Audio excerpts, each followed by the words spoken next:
Hey, hello everyone. Welcome to another episode of The Limitless Show.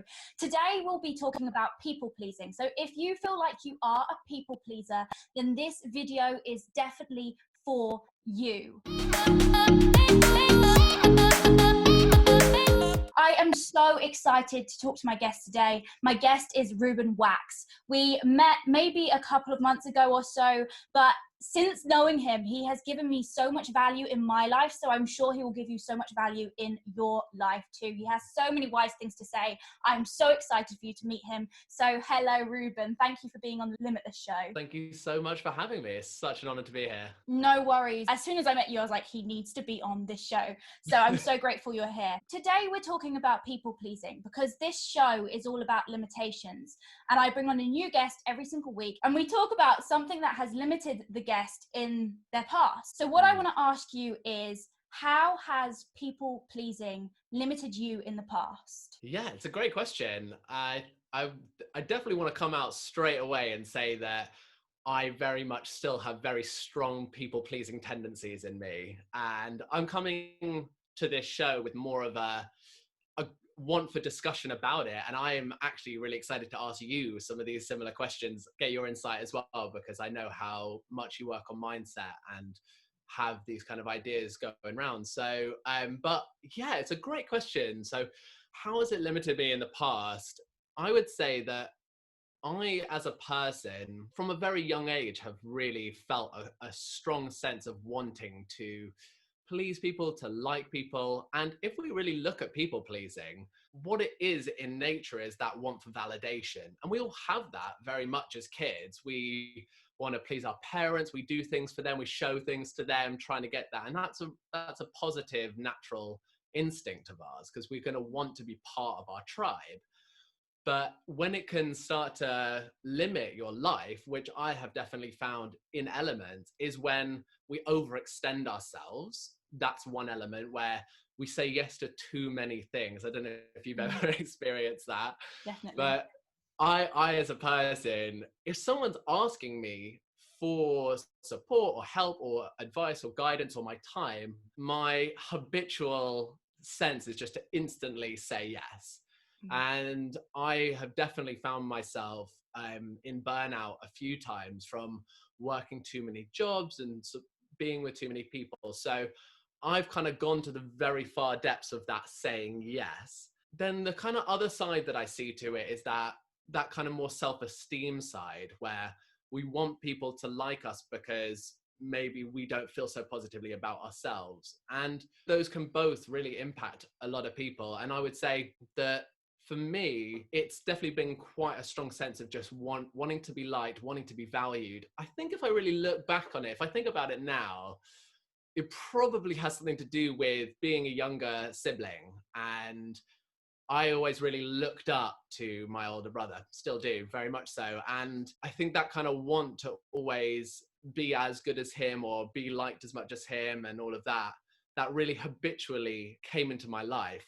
Over time, it's definitely become quite a strong thing for me where I do just say yes to a lot of things and overextend. And so protecting my time has been something that I've really had to try and learn quite a lot recently. Why do you think you as a person people please? Because I think there's so many different reasons that people please. For me is I want to be liked. I don't know why. I just have this underlining desire to be liked, and I've had to get over that. And maybe I feel like if I wasn't liked, then maybe I'm not a good person. And that's not the case. And that's something that I have to overcome myself. But what other reasons do you think people please for? Yeah, it's a great question. We just do have that real natural instinct to want to be a part of the tribe. And connection is one of these things that is really being undervalued. Wanting to be liked necessarily isn't necessarily a bad thing. It's just when it can start to take over and you can start to pick others over yourself. And in my experience growing up, through my own kind of childhood experiences and my dynamics growing up with my family and friends, it started to kind of sink in, not accurately, but the feeling started to sink in that what I was going through wasn't as important as others. So then when I went into relationships or whatever it is, I would often put them before me.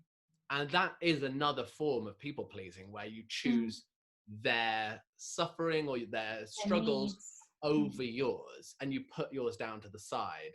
I think that's probably, to answer your question, would be just another one, is that kind of picking others because you feel like what they're going through is more important than yours. Yeah, I think another reason is also fear of rejection. So you're scared that someone's going to reject you if you don't do something for them. You're scared that they're going to no longer want to be friends with you or be a part of your life if you don't do something for them. Another one I thought of was a fear of conflict.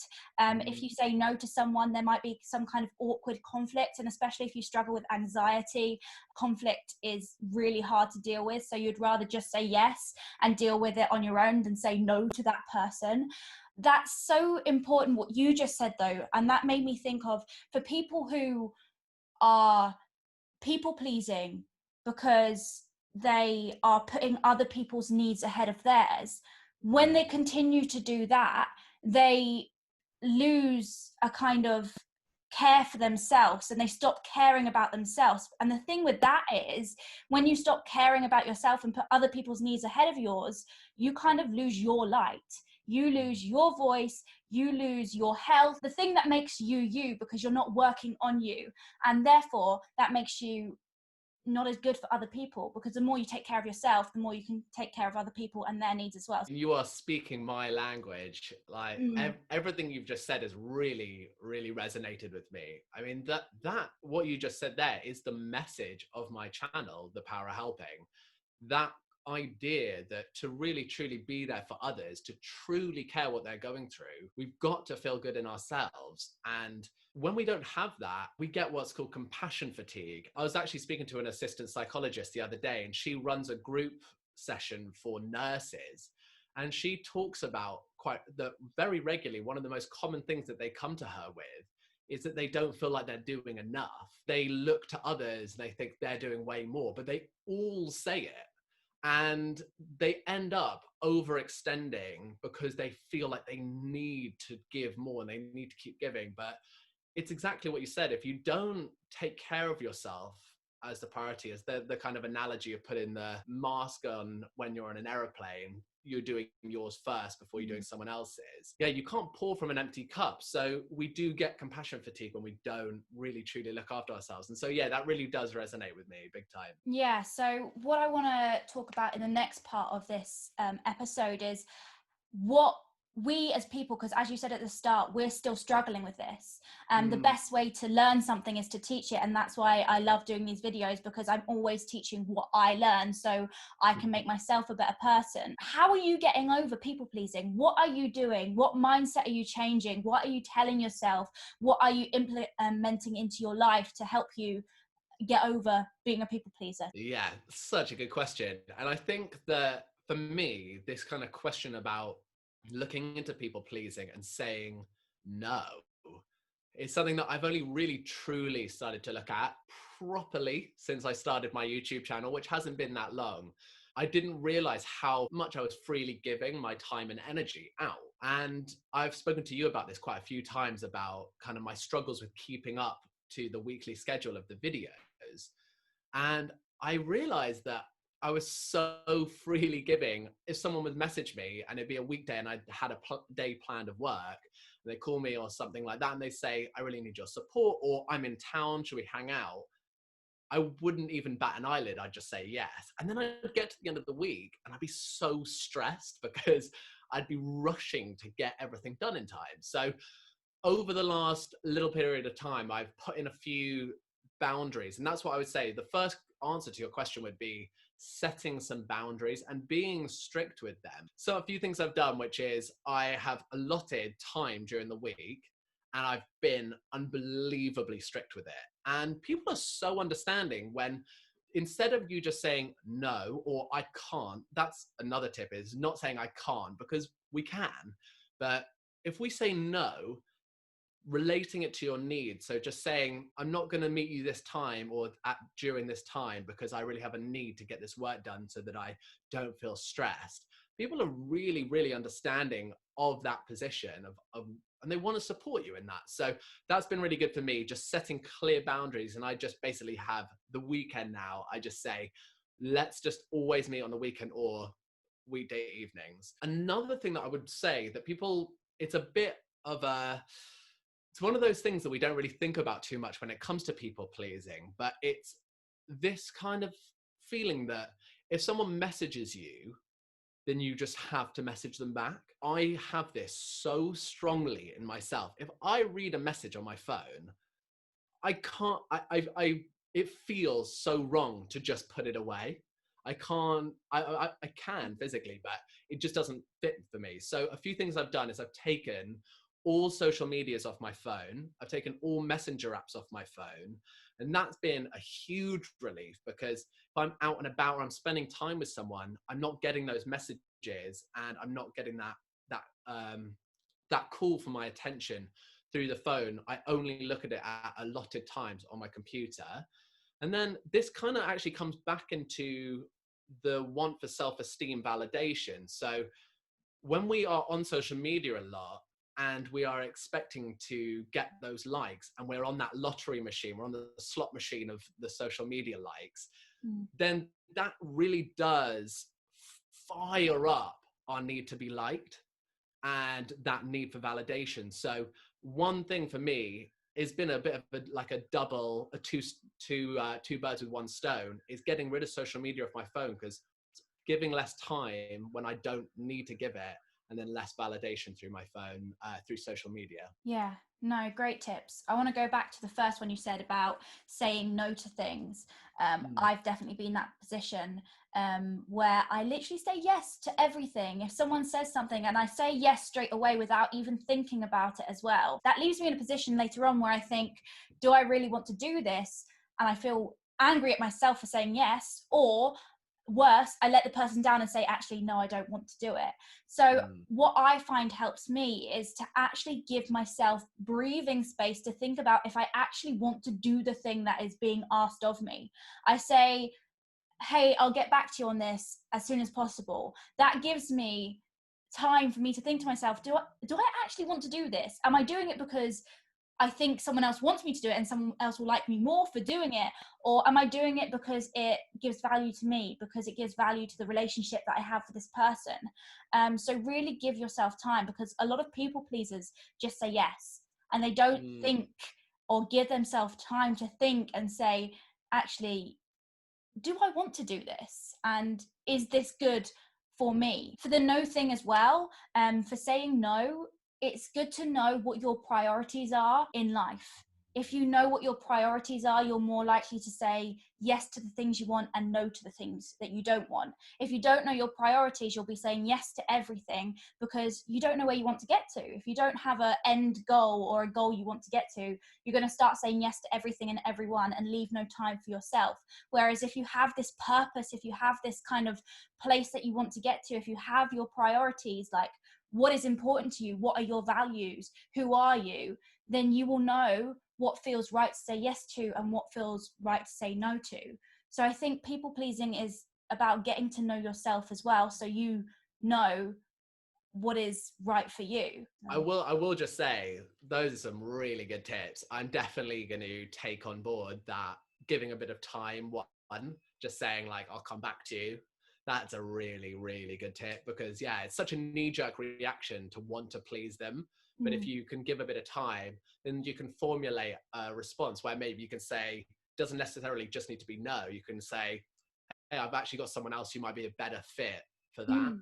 That's a really good tip. I'm definitely going to take that. And when you were just saying about about your bigger goal, that really definitely resonated with me. Since I've launched this channel and the initiative that I'm bringing in real life as well, it feels so important to me that now I can look at these requests and think, does that align with what I'm trying to achieve over here as well? So for those people who are people pleasing because of fear of rejection, what would you say to people who fear rejection because of people pleasing? That is a really good question. And again, one of those ones where I would love to get some insight on this myself.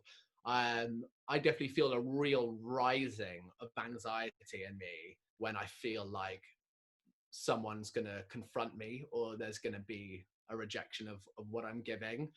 I would say, to be honest, I need just as much help as I could really give on this. I think it's just really about just having that confidence. The more confidence you can have in yourself that what you're doing is the best that you can, and that you can't be, you can't please everyone. It is physically impossible. Some people are just going to disagree. I've had people tell me that they just absolutely hate me in my life. And that's just one thing you just kind of have to acknowledge, that we meet so many people and humans are so complex that when we bring our energy and we bring our attitude and we bring our personality to hundreds and then thousands of people, some of them are just going to clash. So for me, I guess just going into a place of logic instead of a place of anxiety.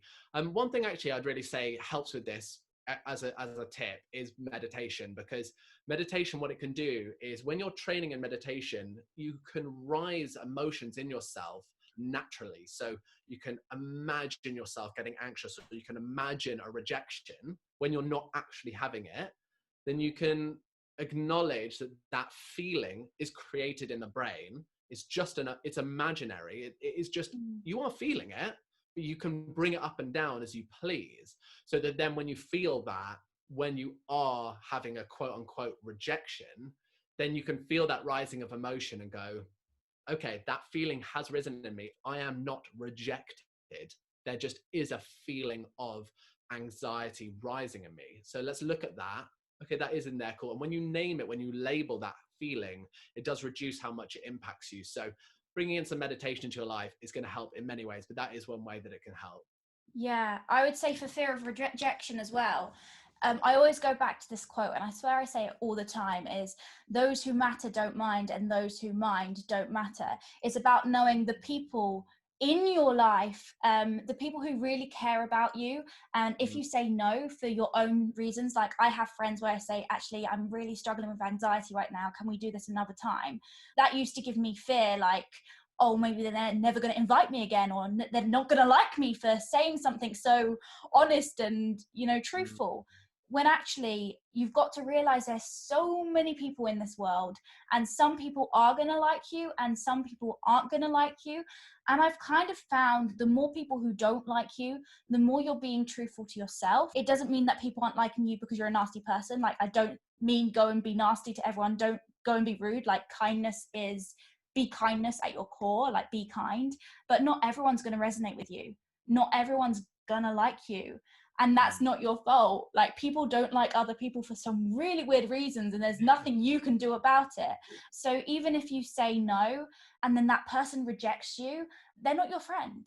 Or at least you don't need them to be your friend. There's so many other kind and loving people in your life who won't reject you for saying no, that won't reject you because you pick yourself and your health over that particular situation at that particular time. There's people who will understand. Like, you don't need to fear rejection and say no. Yeah, I completely agree with everything you've just said.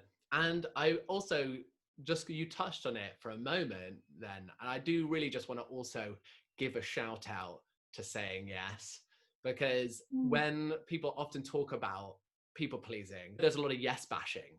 It's a lot of like, just care for yourself and stuff like that. And that is the defining message of my channel, which is care for yourself so you can care for others. But there also really is something magic in saying yes and being free and open to opportunities, to interacting with new people, to things that you might not say yes to normally. Those experiences can sometimes lead to some of the biggest breakthroughs in your life. You might have to commit a lot, but then that can result in some amazing experiences. Like I know from experience that, for example, giving to charity is something that makes us feel really good. We don't expect anything back from it, but that is a proven way of making us feel happy. And if we can include a bit of that into our lives as well, with the people around us, giving our time, giving our energy for nothing back expected, then that can really increase our quality of life. So it's really good to protect ourselves when we do feel these tendencies to people please, but also big shout out to just saying yes and having a good time with people as well.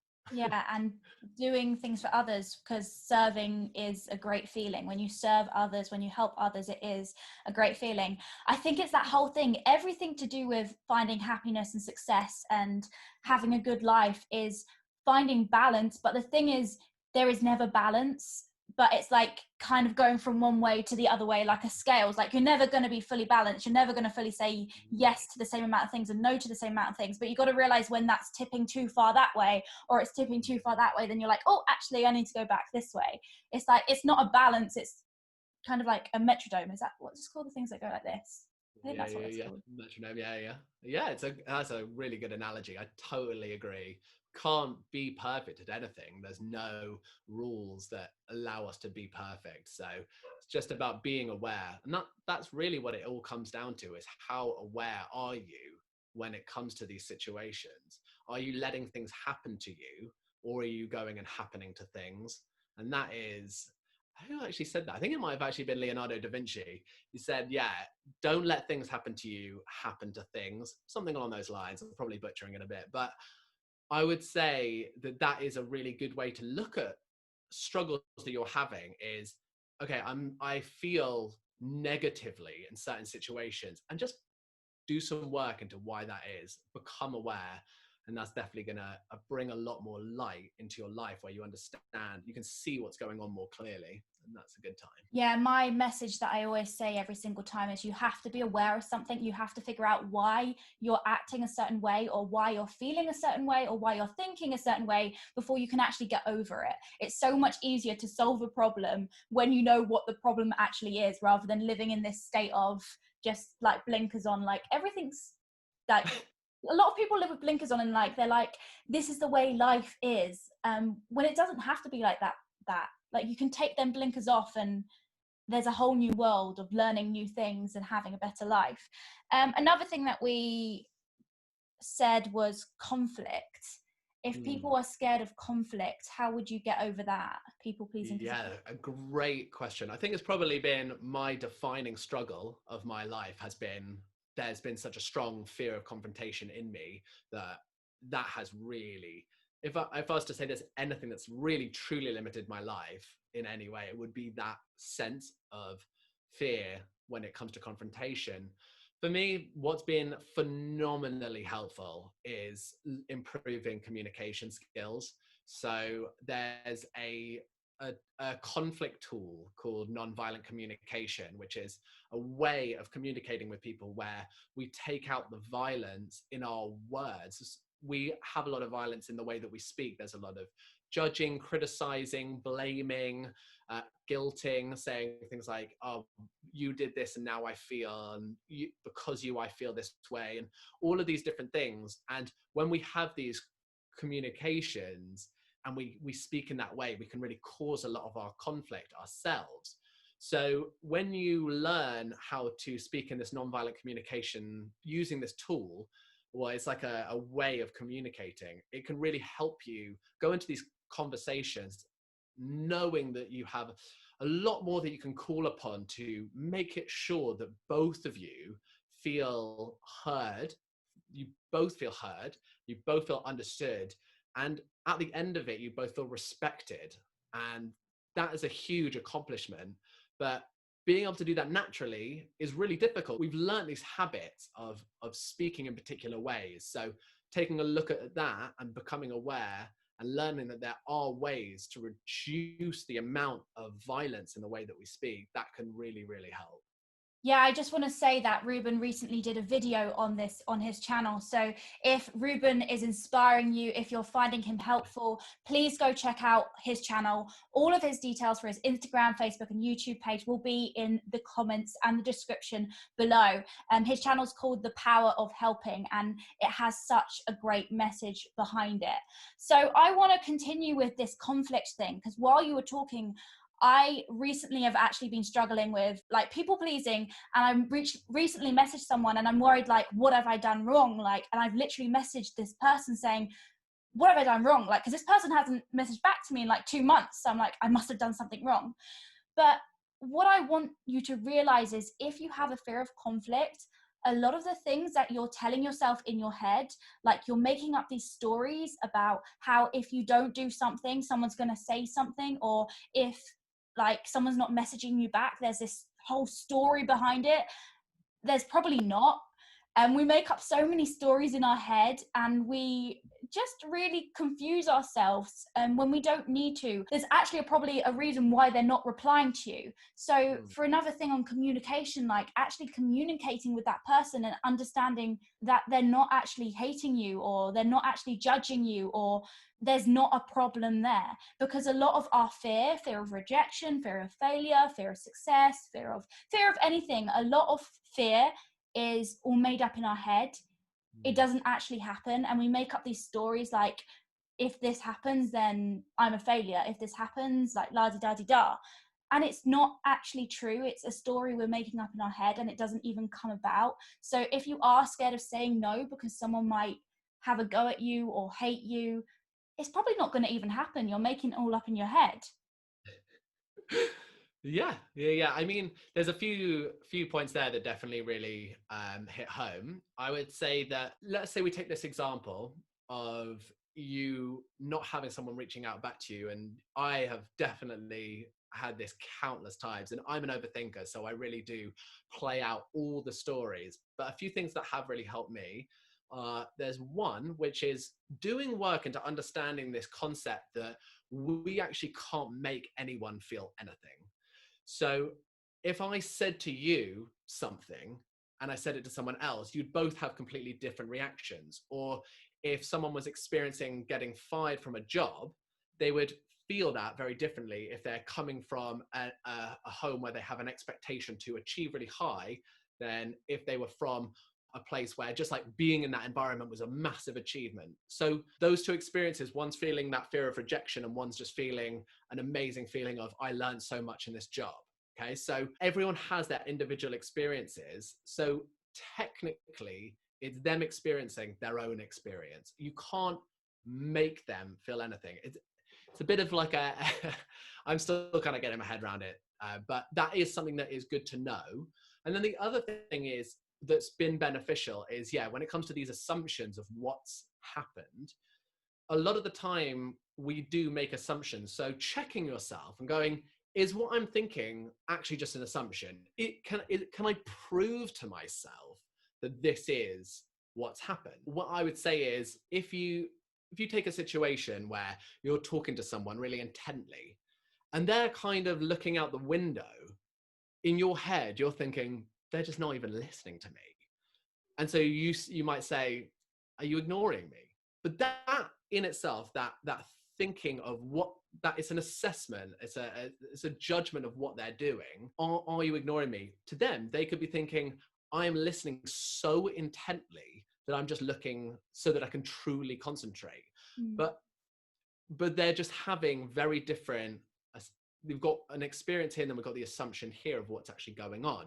So becoming really clear on what is happening is super, super critical, because assuming just gets us nowhere. Whereas if you actually just ask what is going on, then that's a much clearer way. And also another tip on this is just, as much as possible, talking to the person and not using any form of text, whether Messenger, Facebook, Instagram DM, or whatever it is.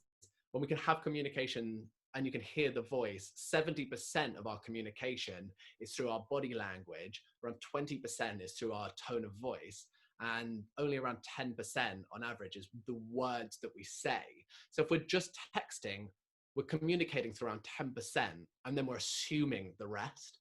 So it's going to be hard to get a clear understanding of what's actually going on. Yeah, no, that's so important and so valuable. No, thank you. So just as a last note, what would you say to your past self, the self who was struggling more? Like, obviously we've said that we're still struggling with it, but what would you say to someone specifically who wants to get over people pleasing? Is there anything else you would want to say to them? I think because I'm so at this point of learning myself, I think I'm really just, what I'm saying right now is really just saying it to myself in this moment. which is just that you are enough. If you want to feel strong in yourself in these situations, doing some work on self-esteem, building in, there are ways of practically building in self-esteem, doing self-love exercises, and like, for example, like writing yourself a letter from love, or these kind of different exercises, you can slowly build up your sense that you are important and that what you're experiencing is valid. And so that's just really what I would say. And I'm saying it to myself right now, which is just that you are valuable, you are more than enough in this moment, and just, yeah, just treasure yourself as much as you treasure others. No, I think a lot of people pleasing does come from not knowing your own worth and not loving yourself enough. So you want that validation from an outer source. And if you want that validation from an outer source, if you want love from an outer source, if you want worth from an outer source, you are always going to be searching for it. You will always, for the rest of your life, search for that worth. You will search for that love. Whereas if you learn how to feel worth within yourself and love yourself more, then there's this unlimited source of love and worth that you can find that's within you. And it comes from practicing self-love, knowing your values, knowing who you are, and knowing that altogether, you as a human being, as you said, you are enough. You are enough. And I think a lot of people don't know this, but it's so much Yeah, easier saying that than actually feeling that. So it's you're something right. we all have to work on. Yeah, I think this definitely reminds me of, there's something that like a quote from the Buddha, who says, "You more than anyone in the universe deserve your love," Mm. and it's just such a wonderful way of looking at things. Thank you so much for being here, Reuben. I really appreciate you being here. If you've enjoyed this video, please give it a like, please subscribe, hit the bell button so you never miss another Limitless show. Thank you so much for watching. I will see you next week. And most of all, thank you to Reuben as well for being here and being this guest. Thank you so much for having me. And yeah, this definitely makes me feel valued and heard. So I feel very proud to be having these kind of conversations. I'm really grateful. So thank you so much.